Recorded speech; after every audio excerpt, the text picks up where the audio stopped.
से लेते भी हैं और धीमी-धीमी अवस्था में छोड़ते भी हैं। और प्राणायाम लगातार करने से हमें श्वसन संबंधी बीमारियों से हमारा बचाव होता है और साथ ही साथ बहुत सारी गंभीर बीमारियों से भी हम सुरक्षित रहते हैं। और हमारा जो मानसिक तनाव होता है, वो भी काफ़ी हद तक हल्का होता है और हमें मानसिक रूप से, शारीरिक रूप से, हर तरह से हमारा तनाव कम होता है। ठीक है।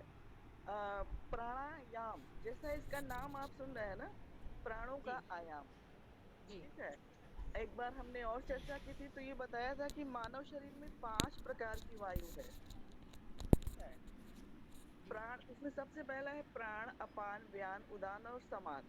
ये जो शरीर के विभिन्न अंग हैं, वो वायु के द्वारा ही गतिमान है, वहीं से संचालित होते हैं। जो मनुष्य की मूलभूत आवश्यकताएं होती हैं, जैसे रोटी, कपड़ा और मकान, कहते हैं ना, ये मूलभूत आवश्यकताएं हैं, इसके बिना नहीं चलेगा। ध्यान दीजिएगा, इन तीनों के बिना तो कुछ समय के लिए चल सकता है, लेकिन यदि हम सांस ही न लें तो जीवन कुछ क्षण में ही समाप्त हो जाता है। तो विभिन्न प्रकार से अपने सांसों पर, जिसे हम शुद्ध हिंदी में श्वास कहते हैं, नियंत्रण करना ही प्राणायाम है। विभिन्न इसके रूप हैं कि जैसे दौड़ते हैं तो सांस की गति जिस गति से दौड़ते हैं उतनी तेज हो जाती है। सोते हैं तो सोते समय सांस की गति कुछ और होती है।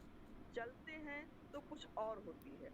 और ये सारा कुछ नियंत्रण शरीर में जो निहित प्राण वायु है, मुख्य हृदय देश में रहता है। जो हृदय आपका है, जिसे हार्ट कहते हैं, वहीं पर प्राण वायु होता है। अपान नीचे की ओर निम्न गति, उदान ऊपर की ओर ऊर्ध्व गति। जो आंख की पुतलियां हैं, जो सांस लेते हैं, जो जम्हाई लेते हैं, जो छींकते हैं, ये सब वायु का प्रभाव है। हम आपको और आप हमें जो सुन रहे हैं, ये हमारे शब्द भी आप तक वायु के द्वारा ही जा रहे हैं। अब मनुष्य प्राणों के द्वारा शरीर को साधने के लिए इच्छुक क्यों रहता है, क्यों प्रेरित होता है कि हम प्राणायाम करें? वो इसलिए कि 72 करोड़ नाड़ियां हैं मनुष्य के शरीर में। सुन